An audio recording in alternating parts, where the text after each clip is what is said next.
Breaking news చూస్తున్నాం. Domalapenta SLBC టన్నెల్లో సహాయక చర్యలు ముమ్మరం చేశారు. రాష్ట్ర ప్రభుత్వ అభ్యర్థనల మేరకు ఆర్మీ ప్రత్యేక బృందం దోమలపెంటకు చేరుకుంది.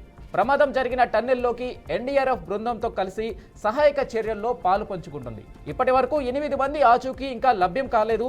కొంతమంది తెల్లవారుజామున ప్రమాదం జరిగిన చోటికి వెళ్ళినప్పటికీ అక్కడ ఉన్న బురదను, కాంక్రీట్ స్లాబులను, ఉబ్బికి వస్తున్న నీటిని తోడడం సాధ్యం కాలేదు.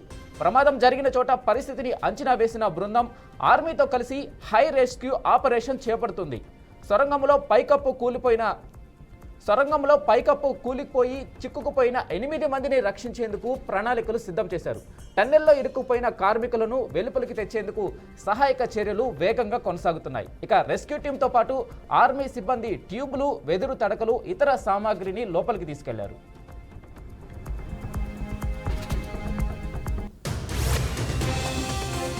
ఇక దీనికి సంబంధించి పూర్తి అప్డేట్స్ మా ప్రతినిధి భాస్కర్ అందిస్తారు. భాస్కర్, చెప్పండి, ఆ రెస్క్యూ టీం ఆపరేషన్ ఎలా కొనసాగుతుంది?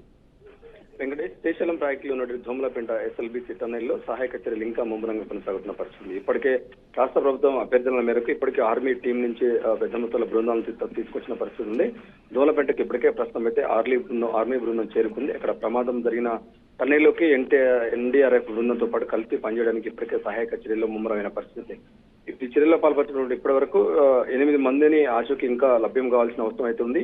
వారి కోసం ఇంకా పూర్తి స్థాయిలో ఇప్పటికే సహాయక చర్యలు అయితే చేపడుతున్న పరిస్థితి. పైన కొంతమంది తెల్లవారుజామున ప్రమాదం జరిగిన చోటికి వారు ఇప్పటికైతే చేరుకున్నారు. అక్కడ నుండి వరద ఏదైతుందో వరద ప్లస్ బురదతోటి నీటిమయం కప్పకపోవడంతో అది అక్కడి నుంచి వాళ్ళని అంతా తొలగించడానికి సాధ్యం కాకపోవడంతో ఇప్పటికైతే సహాయక చర్యలు సీరియస్గా చేస్తున్న పరిస్థితి. అదేవిధంగా బురదతో పాటు కాంక్రీట్ స్లాబ్లను కూడా ఇప్పటికే తొలగించిన పరిస్థితి ఉంది. దాంతో భాగంగా ఇప్పుడు ఆర్మీ సిబ్బందితో పాటు ఎన్డీఆర్ఎఫ్ బృందం కూడా అక్కడ ఉన్న తాత్కాలిక సీరియస్ గా అయితే మరమ్మతులు చేపడుతున్నారు. అక్కడ ఉన్నటువంటి శ్రీశైలంలో ఉన్నటువంటి బృందం కూడా చేపడుతున్న పరిస్థితి. ఐ ఆపరేషన్ రెస్క్యూ టీమ్ తో పాటు మంత్రి జూపల్లి కృష్ణారావు కూడా వారితో పాటు సొరంగంలోకి వెళ్ళిన పరిస్థితి ఉంది. అయితే భాస్కర్, ఆ బురదని తొలగించే ప్రయత్నం సక్సెస్ అయిందా? లోపలికి వెళ్ళడానికి ఇప్పుడు ఆ బురదని తొలగించి ఆ లోపలికి ముందుకు ఎంత మేర చేరుకున్నట్టుగా కనిపిస్తా ఉంది? వెంకటేష్, ఆ బురదను తొలగించే ప్రయత్నం సీరియస్ గా చేస్తున్నట్టు వాళ్ళు సహాయక చర్యల బృందంలో టీం కెప్టెన్ చెప్తున్న పరిస్థితి. అది ఆ వాటర్ ఒక్కసారిగా ఉక్కి రావడంతో సాధ్యం కావట్లేదని చెప్పేసి ఏదో మనకున్న సమాచారం తెలుస్తుంది. అయినా కూడా కొంత ప్రయత్నం చేస్తున్నారు. దానిలో కొంతకు సక్సెస్ అయినట్టు కొంత సమాచారం అయితే తెలుస్తుంది. నిజంగానే వారు ఇప్పటివరకు 8 మంది ఆచూకైతే ఇంకా లభ్యం కాలేదు. దాంతోపాటు ఇంకా సీరియస్ గా ప్రయత్నం చేస్తున్నట్టు తెలుస్తుంది. ఎందుకంటే ఆ సొరంగ మార్గం అంత ఈజీగా అయితే కాదు. సుమారుగా 300 మీటర్ల లోపలికి ఉన్నట్టు పరిస్థితి ఉంది. దాని ఇంకా సహాయక చర్యలు చేపడుతున్నారు. దీంతో పాటు ఇంకా ఆర్మీ సిబ్బందితో పాటు ఎన్డీఆర్ఎఫ్ బృందం కూడా దీనిపై పూర్తిగా ఫోకస్ చేసి దానిపైన చేస్తున్న పరిస్థితి ఉంది. ఇంకా అదేవిధంగా కేంద్ర రాష్ట్ర ప్రభుత్వం కూడా సీరియస్ గా దీనిపైన ఫోకస్ చేస్తే ఎప్పటికప్పుడు సంబంధిత మంత్రి ఇరిగేషన్ మంత్రి ఉత్తమ్ కుమార్ రెడ్డి కావచ్చు, స్థానిక మంత్రి మహబూబ్నగర్ జిల్లా సంబంధించిన మంత్రి జూపల్లి కృష్ణారావు కావచ్చు, ఎప్పటికప్పుడు స్థానిక ఎమ్మెల్యే, కలెక్టర్, సీరియస్ వీళ్ళంతా కూడా అక్కడే ఫోకస్ చేసి మకాం వేసి అక్కడ సహాయక చర్యల్లో పాల్పంచుకుంటే పరిస్థితుంది.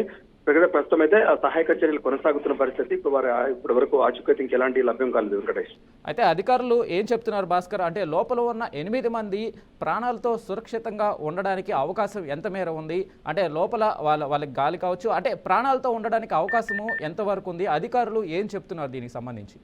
వెంకటేష్ సార్, నిజంగానే ప్రాణాలతోటి ఉన్నారా వారు లేరా అనేది ఇంకా పూర్తిగా సమాచారం రావాల్సిన అవసరం. నిన్న మార్నింగ్ సుమారుగా అంటే 11:30, 12 అట్లా లోపల నిన్న మార్నింగ్ 8:39 ప్రాంతంలో వెళ్ళిరు వాళ్ళు. అప్పటికి ఇంకా సుమారుగా ఇప్పటికి 24 గంటలు కంప్లీట్ అయిపోయిన పరిస్థితి. సుమారుగా 2 రోజులు కావస్తుంది. అయినా కూడా ఇప్పటికి వరకు వాళ్ళకి ఎలాంటి ఆచూకీ లభ్యం కాలేదు.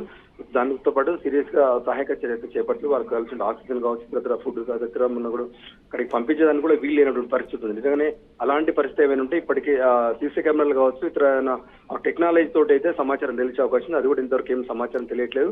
అధికారులు అయితే సహాయక చర్యలు చేపడుతున్నామని చెప్తున్న పరిస్థితి. వారి ఆరోగ్య పరిస్థితి ఎలా ఉంది, వారి కండిషన్ ఎలా ఉంది అని చెప్పి ఇంకా కొంత మనకు రావాల్సిన అవసరం అవుతుంది.